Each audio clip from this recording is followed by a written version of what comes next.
ओम नमः शिवाय। हर हर महादेव। आप सभी का मेरे YouTube चैनल भक्तिपीडिया पर हार्दिक स्वागत है।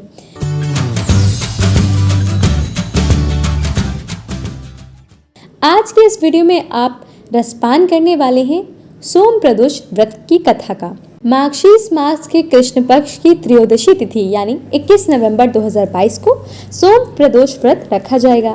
मान्यता है कि इस व्रत को करने से शिव जी प्रसन्न होते हैं और अपने भक्तों का जीवन सुख शांति और समृद्धि से भर देते हैं। प्रदोष व्रत संकटों से मुक्ति पाने में फलदायी माना गया है। सोम प्रदोष व्रत में कथा का श्रवण करना अति आवश्यक माना जाता है। इसके बिना व्रत पूजन अधूरा माना गया है। अब मैं आपको सुनाती हूँ सोम प्रदोष की व्रत कथा। पौराणिक कथा के अनुसार एक नगर में एक विधवा ब्राह्मणी रहती थी। पति के स्वर्गवास के बाद वे अपने बेटे के साथ रोजाना भीख मांगकर अपना गुजारा करती थी। वह हर माह प्रदोष का व्रत रखती थी। एक दिन ब्राह्मणी घर लौट रही थी, तब उसे दर्द से कराह रहा एक लड़का दिखाई दिया। ब्राह्मणी ने उसकी मदद की और उसे घर ले आई। ये लड़का विदर्भ का राजकुमार था। दुश्मनों ने इसके पिता को बंदी बनाकर इनके राजपाट पर कब्जा जमा लिया था। राजकुमार ब्राह्मणी के साथ ही रहने लगा। एक दिन अंशुमति नाम की एक गंधर्व कन्या को राजकुमार से प्रेम हो गया। उसने पिता के सामने राजकुमार से शादी करने की बात कही। राजकुमार के पिता को शिवजी ने स्वप्न में राजकुमार से बेटी का ब्याह करने का आदेश दिया। इधर ब्राह्मणी के प्रदोष व्रत के प्रभाव से गंधर्व राज की सेना की सहायता से राजकुमार ने शत्रुओं को पराजित कर वापस अपना राजपाट पा लिया और ब्राह्मणी पुत्र को अपना प्रधानमंत्री बना लिया। मान्यता है कि जैसे ब्राह्मणी के प्रदोष व्रत के परिणाम स्वरूप पुत्र के अच्छे दिन आ गए, वैसे ही शिव कृपा से जीवन का हर संकट समाप्त हो जाता है। अब मैं आपको सुनाती हूँ प्रदोष व्रत की दूसरी कथा। एक बार किसी नगर में एक साहूकार था। उसके घर में पैसों की कोई कमी नहीं थी, लेकिन कोई संतान न होने के कारण वे बहुत दुखी रहता था। संतान प्राप्ति के लिए वह हर सोमवार को व्रत रखता और शिव पूरी भक्ति के साथ मंदिर जाता और भगवान शिव और माता पार्वती की पूजा करता। उसकी भक्ति देखकर एक दिन माँ पार्वती प्रसन्न होकर साहूकार की इच्छा पूरी करने के लिए भगवान शिव से अनुरोध किया। पार्वती जी के आग्रह पर भगवान शिव ने कहा, हे पार्वती, इस संसार में हर प्राणी को उसके कर्मों का फल मिलता है और जिसके भाग में जो है उसे भोगना ही पड़ता है। लेकिन पार्वती जी ने साहूकार की भक्ति देखकर उसकी मनोकामना पूर्ण करने की इच्छा व्यक्त की। माता पार्वती के आग्रह पर शिवजी ने साहूकार को पुत्र प्राप्ति का वरदान तो दे दिया, लेकिन उन्होंने बताया कि यह बालक 12 वर्ष तक ही जीवित रहेगा। माता पार्वती और भगवान शिव की बातचीत को साहूकार सुन रहा था, इसीलिए उसे ना तो इस बात की खुशी हुई और ना ही दुख। वह पहले की भांति शिवजी की पूजा करता रहा। कुछ समय बाद साहूकार की पत्नी ने एक पुत्र को जन्म दिया। जब वह बालक 11 वर्ष का हुआ तो उसे पढ़ने के लिए काशी भेज दिया गया। साहूकार ने पुत्र के मामा को बुलाकर उसे बहुत सारा धन देते हुए कहा, तुम इस बालक को काशी विद्या प्राप्ति के लिए ले जाओ। तुम लोग रास्ते में यज्ञ कराते जाना और ब्राह्मणों को भोजन दक्षिणा देते हुए जाना। दोनों मामा भांजे इसी तरह यज्ञ कराते और ब्राह्मणों को दान दक्षिणा देते काशी नगरी निकल पड़े।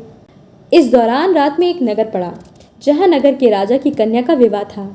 लेकिन जिस राजकुमार से उसका विवाह होने वाला था वह एक आंख से काना था। राजकुमार के पिता ने अपने पुत्र के काने होने की बात को छिपाने के लिए सोचा, क्यों न मैं साहूकार के पुत्र को दूल्हा बनाकर राजकुमारी से विवाह करा दूं।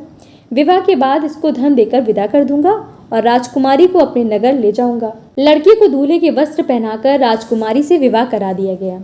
साहूकार का पुत्र ईमानदार था। उसे यह बात सही नहीं लगी, इसीलिए उसने अवसर पाकर राजकुमारी के दुपट्टे पर लिखा कि तुम्हारा विवाह तो मेरे साथ हुआ है, लेकिन जिस राजकुमार के संग तुम्हें भेजा जाएगा वह एक आंख से काना है।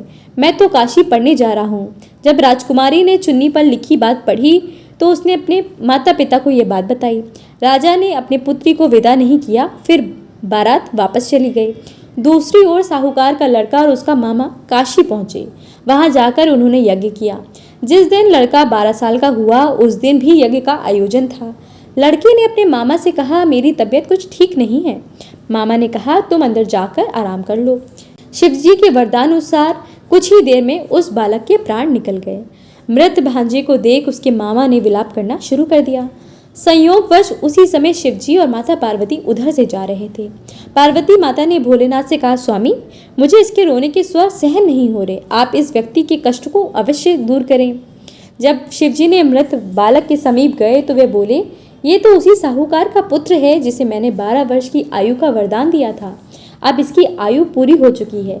लेकिन मातृ भाव से विभोर माता पार्वती ने कहा, हे महादेव, आप इस बालक को आयु देने की कृपा करें, अन्यथा इसके वियोग से मैं इसके माता पिता भी तड़प तड़प कर मर जाएंगे। माता पार्वती के पुनः आग्रह पर भगवान शिव ने उस लड़के को जीवित होने का वरदान दिया। शिव जी की कृपा से वे लड़का जीवित हो गया। शिक्षा पूरी करके लड़का मामा के साथ अपने नगर की ओर वापस चल दिया। दोनों चलते हुए उसी नगर में पहुंचे जहां उसका विवाह हुआ था। उस नगर में भी उन्होंने यज्ञ का आयोजन किया। उस लड़के के ससुर ने उसे पहचान लिया और महल में ले जाकर उसकी खातिरदारी की, अपनी पुत्री को विदा किया। इधर साहूकार और उसकी पत्नी भूखे प्यासे रहकर बेटे की प्रतीक्षा कर रहे थे। उन्होंने प्रण कर रखा था कि यदि उन्हें अपने बेटे की मृत्यु का समाचार मिला तो वह अपने प्राण त्याग देंगे, परंतु अपने बेटे को जीवित होने का समाचार पाकर वे बेहद प्रसन्न हुए। उसी रात भगवान शिव ने साहूकार को स्वप्न में आकर कहा, हे श्रेष्ठी, मैंने तेरे सोमवार के व्रत करने और व्रत कथा सुनने से प्रसन्न होकर तेरे पुत्र को लंबी आयु का वरदान दिया है। इसी प्रकार जो कोई सोमवार व्रत करता है या कथा सुनता है और पढ़ता है, उसके सभी दुख दूर हो जाते हैं और मनोकामना भी पूर्ण होती हैं। इस कथा को कहते सुनते हुंकारा भरते सभी भक्तों के जीवन से शिव जी कष्ट दूर करें और माता पार्वती उन्हें सदैव खुश रखें। तो अगर आपको ये वीडियो पसंद आया है तो वीडियो को लाइक ज़रूर कीजिएगा। अगर आप मेरे चैनल पर पहली बार आए हैं तो चैनल को भी सब्सक्राइब कर लीजिए। और हाँ, कमेंट सेक्शन में गौरी शंकर की जय लिखना तो बिल्कुल मत भूलिएगा।